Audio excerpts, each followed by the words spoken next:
नमस्कार दोस्तों, स्वागत है आपका अपने यूट्यूब चैनल डेविड रतन एग्जाम स्टडी में। एक बार फिर से मैं आपके बीच लेकर हाजिर हुआ हूँ एकदम बेहतरीन प्रैक्टिस सेट जो हमारी यूपी टेट, सुपर टेट और केवीएस परीक्षा के लिए बहुत ही महत्वपूर्ण रहने वाला है। तो दोस्तों आइए शुरू करते हैं हम आज का अपना प्रैक्टिस सेट। यदि आप चैनल पर नए हैं तो चैनल को दोस्तों सब्सक्राइब जरूर कर लें, साथ में बेल आइकन दबाना ना भूलें। वीडियो को लाइक करें और ज़्यादा से ज़्यादा शेयर करें, शेयर जरूर करें ताकि सभी को एक बेहतरीन तैयारी का मौका मिल सके और बेहतरीन तैयारी हो सके। तो आज का हमारा प्रैक्टिस सेट जो रहने वाला है पर्यावरण अध्ययन एवं सामान्य ज्ञान से प्रैक्टिस सेट नंबर 21, इसमें हमारे 20 क्वेश्चन रहने वाले हैं। तो दोस्तों प्रत्येक क्वेश्चन को बहुत बारीकी से देखें, प्रत्येक क्वेश्चन बहुत ही महत्वपूर्ण जो है रहने वाला है। तो दोस्तों आइए शुरू करते हैं हम आज का प्रैक्टिस सेट। इतनी कम समय में आपको दोस्तों इतने बेहतरीन क्वेश्चन मैं प्रोवाइड कराता हूँ। तो दोस्तों बने रहें चैनल पर और वीडियो को अंत तक देखें, स्किप ना करें। आइए दोस्तों शुरू करते हैं हम। तो आज का पहला क्वेश्चन है दोस्तों, क्वेश्चन नंबर फर्स्ट क्वेश्चन है, कनेक्टिंग इंडिया नारा किस ब्रांड या उत्पाद के साथ संबंधित है? तो बताएंगे दोस्तों, कनेक्टिंग इंडिया जो नारा है किस ब्रांड या उत्पाद के साथ संबंधित है? ऑप्शन नंबर ए भारत संचार निगम लिमिटेड यानी कि BSNL। ऑप्शन बी है महानगर टेलीफोन निगम लिमिटेड यानी कि MTNL।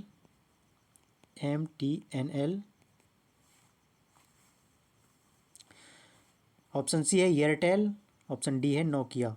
तो बताएंगे दोस्तों, कनेक्टिंग इंडिया नारा जो दिया गया है किस ब्रांड या उत्पाद का है? तो इसका हमारा राइट आंसर हो जाएगा फर्स्ट का दोस्तों ऑप्शन नंबर ए भारत संचार निगम लिमिटेड यानी कि BSNL।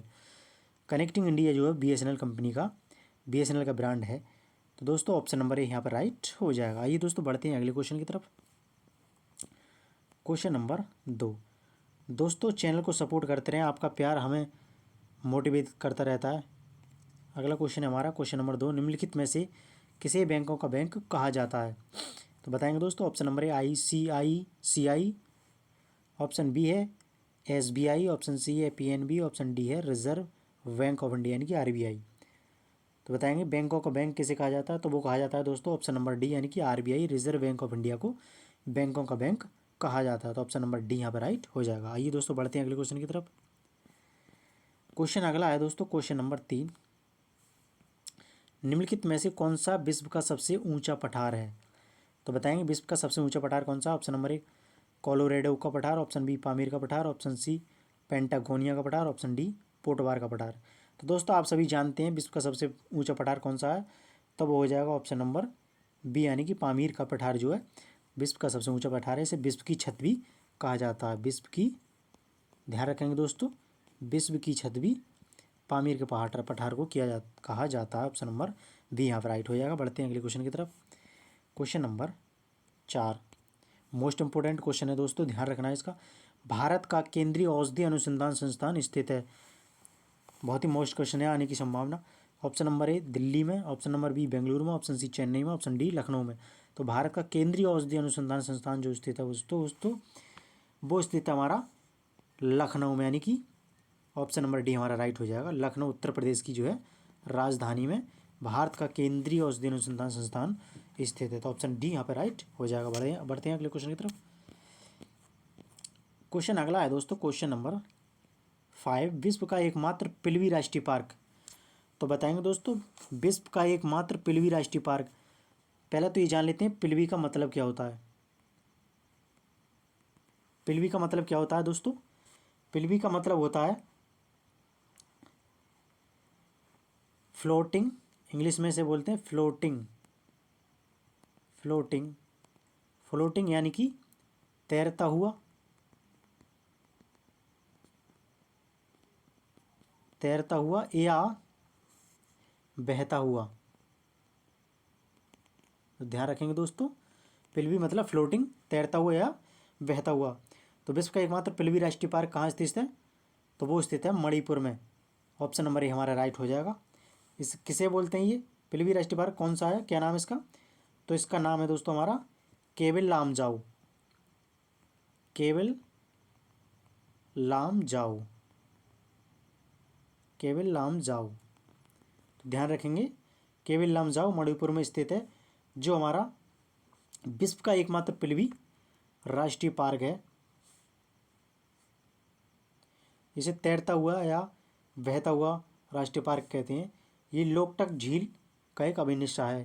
कहाँ पर है? लोकटक झील में, ध्यान रखेंगे, लोकटक झील। तो ऑप्शन नंबर यहाँ पर राइट हो जाएगा। बढ़ते हैं अगले क्वेश्चन की तरफ दोस्तों। क्वेश्चन अगला है क्वेश्चन नंबर 6। द्रोणाचार्य पुरस्कार किसे प्रदान किया जाता है? द्रोणाचार्य पुरस्कार जो है वो किस क्षेत्र में और किसे प्रदान किया जाता है? ऑप्शन नंबर 1 क्रिकेट खिलाड़ी को, ऑप्शन बी फुटबॉल खिलाड़ी को, ऑप्शन सी खेल प्रशिक्षक को, ऑप्शन डी अंपायर को। तो दोस्तों सबसे पहली बात तो द्रोणाचार्य पुरस्कार जो दिया था वो खेल के अंतर्गत दिया जाता है और वो दिया जाता है ऑप्शन नंबर सी के अंतर्गत, यानी खेल प्रशिक्षकों को, जो ट्रेनर होते हैं खेल के, उन्हें जो है द्रोणाचार्य पुरस्कार दिया जाता है उनकी उत्कृष्टता के लिए। ऑप्शन नंबर सी यहाँ पर राइट हो जाएगा। बढ़ते हैं अगले क्वेश्चन की तरफ। क्वेश्चन अगला है दोस्तों क्वेश्चन नंबर 7। राष्ट्रीय मतदाता दिवस कब मनाया जाता है? राष्ट्रीय मतदाता दिवस है वो किस तारीख को मनाया जाता है बताएंगे दोस्तों। ऑप्शन नंबर ए 25 जनवरी को, ऑप्शन नंबर बी 26 जनवरी को, ऑप्शन नंबर सी 2 फरवरी को, ऑप्शन नंबर डी 4 फरवरी को। बताएंगे दोस्तों राष्ट्रीय मतदाता दिवस जो है वो किस तारीख को मनाया जाता है? तो दोस्तों राष्ट्रीय मतदाता दिवस जो मनाया जाता है वो मनाया जाता है ऑप्शन नंबर ए यानी कि 25 जनवरी को। 25 जनवरी को राष्ट्रीय मतदाता दिवस के रूप में मनाते हैं, तो ध्यान रखेंगे दोस्तों। बढ़ते हैं दोस्तों अगले क्वेश्चन की तरफ।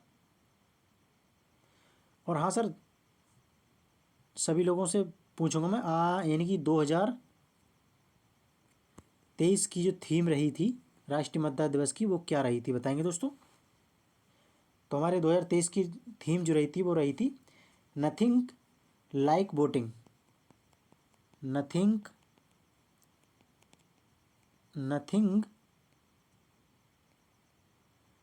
लाइक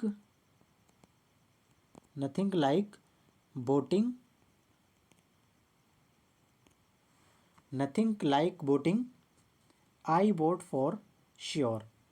तो ध्यान रखेंगे दोस्तों, I vote for sure, nothing like voting, I vote for sure, ये हमारी 2023 की थीम 25 जनवरी को रही थी। तो यहाँ पे हमारा ऑप्शन नंबर ए राइट हो जाएगा। बढ़ते हैं दोस्तों अगले क्वेश्चन की तरफ। क्वेश्चन अगला है क्वेश्चन नंबर 8। संयुक्त राष्ट्र संघ की कार्यकारी भाषा निम्नलिखित में से कौन सी है? बहुत ही मोस्ट इंपोर्टेंट क्वेश्चन है दोस्तों। ऑप्शन नंबर ए अंग्रेजी एवं फ्रेंच, ऑप्शन बी अंग्रेजी, ऑप्शन सी अंग्रेजी एवं हिंदी, ऑप्शन डी हिंदी एवं फ्रेंच। तो दोस्तों 8 का हमारा राइट आंसर हो जाएगा ऑप्शन नंबर ए यानी कि अंग्रेजी और फ्रेंच जो हमारी संयुक्त राष्ट्र संघ की कार्यकारी भाषा के अंतर्गत है। ऑप्शन नंबर ए यहाँ पर राइट हो जाएगा। चलते हैं दोस्तों, बढ़ते हैं अगले क्वेश्चन की तरफ। Question number 9। क्वेश्चन है दोस्तों, द्वितीय श्रेणी का पराक्रम पुरस्कार निम्न में से कौन सा है? प्रथम श्रेणी का और द्वितीय श्रेणी का कौन कौन सा है बताएंगे दोस्तों। द्वितीय श्रेणी का इसमें कौन सा है? ऑप्शन नंबर ए पर वीर चक्र, ऑप्शन बी अशोक चक्र, ऑप्शन सी महावीर चक्र, ऑप्शन डी परमवीर चक्र। तो दोस्तों द्वितीय श्रेणी का हमारा जो पराक्रम पुरस्कार हो जाएगा वो हो जाएगा ऑप्शन नंबर सी यानी कि महावीर चक्र जो हमारा द्वितीय श्रेणी का है। तो ध्यान रखेंगे दोस्तों, महावीर चक्र, महावीर चक्र पुरस्कार जो है द्वितीय श्रेणी का पुरस्कार है। और प्रथम श्रेणी का पुरस्कार जो हमारा वो हो जाएगा परमवीर चक्र, परमवीर चक्र। तो ध्यान रखेंगे दोस्तों, बहुत ही मोस्ट इंपोर्टेंट क्वेश्चन है। बढ़ते हैं दोस्तों अगले क्वेश्चन की तरफ। Question number 10। निम्नलिखित में से भारत के किस संघ शासित प्रदेश में सर्वाधिक प्रति वर्ग किलोमीटर जनसंख्या घनत्व है? बताएंगे दोस्तों सर्वाधिक प्रति वर्ग किलोमीटर जनसंख्या जो है किस संघ शासित प्रदेश में निवास करती है? Option number A Puducherry, option number B Lakshadweep, option C Delhi, option D Chandigarh. तो दोस्तों 10 का हमारा राइट आंसर हो जाएगा ऑप्शन नंबर सी यानी कि दिल्ली में जो है सर्वाधिक प्रति वर्ग किलोमीटर जनसंख्या रहती है। तो ऑप्शन सी राइट हो जाएगा। बढ़ते हैं अगले क्वेश्चन की तरफ। Question number 11। समाजवाद की प्रमुख विशेषता क्या है? ऑप्शन ए उत्पादन स्रोत का निजी स्वामित्व होना, ऑप्शन बी संपत्ति का उन्मूलन, ऑप्शन सी सभी प्रकार के उत्पादन स्रोत पर राज्य का स्वामित्व, ऑप्शन डी उपयुक्त में से कोई नहीं। तो दोस्तों समाजवाद की प्रमुख विशेषता क्या है? तो वो हो जाएगी हमारी ऑप्शन नंबर सी यानी कि सभी प्रकार के उत्पादन स्रोतों पर राज्य का स्वामित्व। तो ऑप्शन सी यहाँ पर राइट हो जाएगा। राज्य से मतलब होता है राज्य में रहने वाले लोग यानी जनसंख्या और प्लस सरकार, सभी प्रकार के उत्पादन स्रोतों पर राज्य का स्वामित्व रहता है। ऑप्शन नंबर सी हो जाएगा राइट। बढ़ते हैं अगले क्वेश्चन की तरफ। Question number 12। आइए दोस्तों, प्यारे दोस्तों, अगला क्वेश्चन देखते हैं। निम्नलिखित में से कौन सा राज्य सरकार का राजस्व स्रोत नहीं है। तो राज्य सरकार का स्रोत इन चारों में से कौन सा नहीं है वो बताना। ऑप्शन नंबर ए मनोरंजन कर, ऑप्शन बी व्यय कर, ऑप्शन सी आयकर, ऑप्शन डी माल गुजारी कर। तो दोस्तों 12 का यहाँ पर राइट आंसर हो जाएगा ऑप्शन नंबर सी यानी कि आयकर। आयकर जो है वो केंद्र सरकार का कर है, केंद्र सरकार। तो ध्यान रखेंगे दोस्तों, मनोरंजन कर, व्यय कर और माल गुजारी कर जो हमारे राज्य सरकार के अंतर्गत कर के स्रोत होते हैं। तो ऑप्शन नंबर सी यहाँ पर राइट हो जाएगा, ये केंद्र सरकार का है। बढ़ते हैं अगले क्वेश्चन की तरफ। क्वेश्चन है दोस्तों question number 13, very important question. किस राष्ट्रीय नेता की साइमन कमीशन विरोधी आंदोलन के दौरान प्राणाघात चोट आने से मृत्यु हुई थी?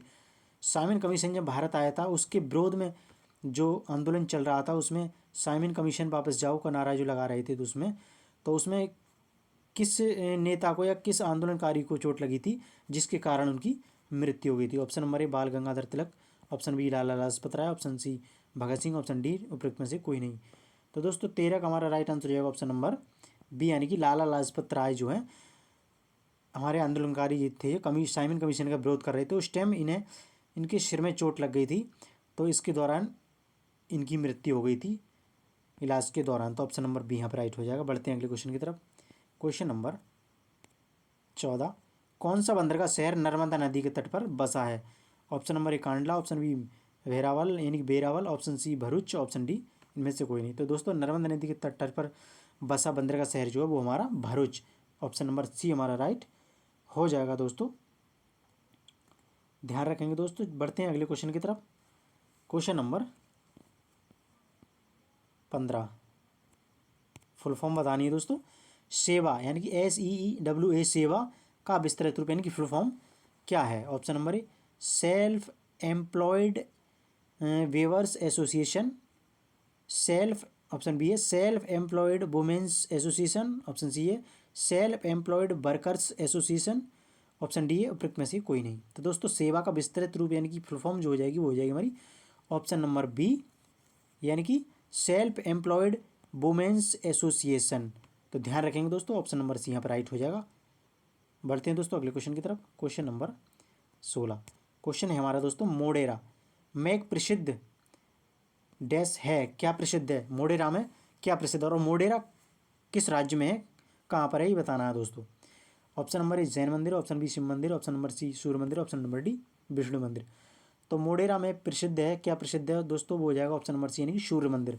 मोडेरा में एक प्रसिद्ध है सूर्य मंदिर। तो मोडेरा कहाँ पर है? मोडेरा जो हमारा गुजरात राज्य के अंदर है। तो ध्यान रखेंगे दोस्तों, मोडेरा एक गांव है, गांव वो हमारे गुजरात राज्य में और मेहसाना ज़िले के अंतर्गत आता है। मेहसाना ज़िले के अंतर्गत आता है दोस्तों मोडेरा गांव। तो ध्यान रखेंगे। और ये हमारा पुष्पावती नदी के किनारे स्थित है। पुष्पावती नदी के किनारे स्थित है। ऑप्शन नंबर सी हमारा राइट यहाँ पर हो जाएगा। बढ़ते हैं अगले क्वेश्चन की तरफ। क्वेश्चन अगला है क्वेश्चन नंबर 17, भारतीय सिपाहियों ने वर्ष 1857 के विद्रोह का नेता किसे घोषित किया था? तो बताना दोस्तों, भारतीय सिपाहियों ने वर्ष 1857 के विद्रोह का नेता जो किसे घोषित किया था? ऑप्शन नंबर ए रानी लक्ष्मीबाई को, ऑप्शन बी सरदार भगत सिंह को, ऑप्शन सी तात्या टोपे को, ऑप्शन डी बहादुर शाह जफर को। तो 17 का दोस्तों राइट आंसर हो जाएगा हमारा ऑप्शन नंबर डी यानी कि बहादुर शाह जफर को उस टाइम दिल्ली में भारतीय सिपाहियों ने वर्ष 1857 के विद्रोह का नेता घोषित कर दिया था। तो ऑप्शन नंबर डी यहाँ पे राइट हो जाएगा। बढ़ते हैं अगले क्वेश्चन की तरफ दोस्तों। क्वेश्चन नंबर 18, निम्नलिखित में से कौन से भक्ति संत महाराष्ट्र के रहने वाले नहीं थे? Option number A Dnyaneshwar, option B Tukaram, option C Namdev, option D Surdas. तो दोस्तों 18 का हमारा राइट आंसर हो जाएगा ऑप्शन नंबर डी यानी कि सूरदास। सूरदास जो हमारे वो महाराष्ट्र के रहने वाले नहीं थे, बल्कि ज्ञानेश्वर, तुकाराम और नामदेव जो हमारे महाराष्ट्र के रहने वाले हैं भक्ति संत, सभी भक्ति संत हैं। सूरदास कहाँ के रहने वाले थे दोस्तों? तो ये हमारे इनका जन्म जो हुआ था वो सीही नामक स्थान पर जो हमारे दिल्ली के निकट है। ध्यान रखेंगे दोस्तों, सीही नामक स्थान दिल्ली के निकट, यहाँ पर इनका जन्म हुआ था। लेकिन बाद में इनके माता पिता इन्हें लेकर कहाँ चले गए थे? इन्हें लेकर गए थे कहाँ पर, बताएंगे दोस्तों?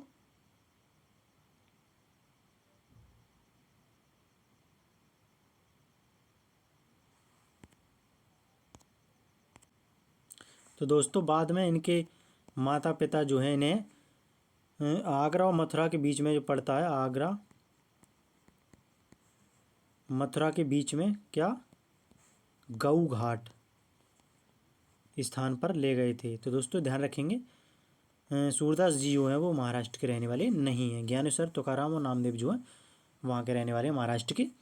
ये सभी भक्ति संत हैं। ऑप्शन नंबर डी यहाँ पर राइट हो जाएगा। बढ़ते हैं दोस्तों अगले क्वेश्चन की तरफ। क्वेश्चन अगला है दोस्तों अपना क्वेश्चन नंबर 19, विश्व जल दिवस कब मनाते हैं? ऑप्शन नंबर ए 22 मार्च, ऑप्शन बी 25 मार्च, ऑप्शन सी 24 मार्च, ऑप्शन डी 17 मार्च। तो दोस्तों विश्व जल दिवस जो मनाया जाता है वो प्रति वर्ष 22 मार्च को मनाया जाता है। ऑप्शन नंबर ए यहाँ पर राइट हो जाएगा। मोस्ट इंपोर्टेंट है, ये कई बार परीक्षा में पूछा जाता है। बढ़ते हैं दोस्तों अगले क्वेश्चन की तरफ। क्वेश्चन नंबर 20 आज के हमारे वीडियो का यानी कि प्रैक्टिस सेट का आज का लास्ट क्वेश्चन है हमारा। किस स्थान पर जमशेद जी टाटा ने Tata iron and steel company की जो स्थापना की थी बताएंगे दोस्तों, कहाँ पर की थी? जमशेद जी टाटा ने Tata iron and steel company की स्थापना किस स्थान पर की थी? Option number A Jamshedpur, option B Mumbai, option C Delhi, option number D Junagadh. तो बताएंगे दोस्तों ऑप्शन नंबर कौन सा यहाँ पे हमारा राइट हो जाएगा। तो दोस्तों ऑप्शन नंबर ए हमारा राइट हो जाएगा कि जमशेदपुर में जमशेद जी टाटा ने अपने ही नाम पर Tata iron and steel company की स्थापना की थी। तो ये हमारे कहाँ पर स्थित है, किस राज्य में है? तो ये हमारी झारखंड राज्य के अंतर्गत आती है। झारखंड राज्य में जमशेद जी टाटा जी ने अपनी नाम पर ही Tata iron and steel company स्थापित की थी। तो ऑप्शन नंबर यहाँ पर हमारा ए राइट हो जाएगा। तो दोस्तों कैसा रहा हमारा आज का प्रैक्टिस सेट, कमेंट के माध्यम से जरूर बताएं और अपना स्कोर हमें साझा जरूर करें कमेंट के माध्यम से। तो दोस्तों इसी तरह के प्रैक्टिस सेट और पाने के लिए जुड़े रहें हमारे चैनल से, डेविड रत्न एग्जाम स्टडी से। ये आपका ही एक परिवार है।